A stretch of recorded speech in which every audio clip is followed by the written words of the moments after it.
Hey guys, welcome to day 17 of 100 days of code.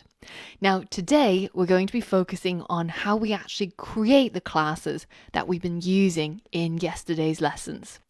Today's final project that we're going to be building up towards is a quiz game. So we're going to be able to create a true-false quiz and we'll be able to play the quiz, answer the questions and keep track of score. But we're going to be building this completely using object-oriented programming. We're going to be creating our classes ourselves and then using the objects created from those classes in order to build this game. And once you're done, this is what you'll be able to create. Question 1, a slug's blood is green, true or false? True.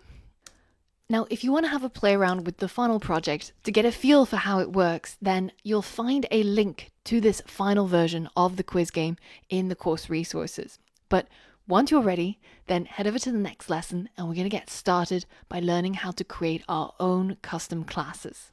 So for all of that and more, I'll see you there.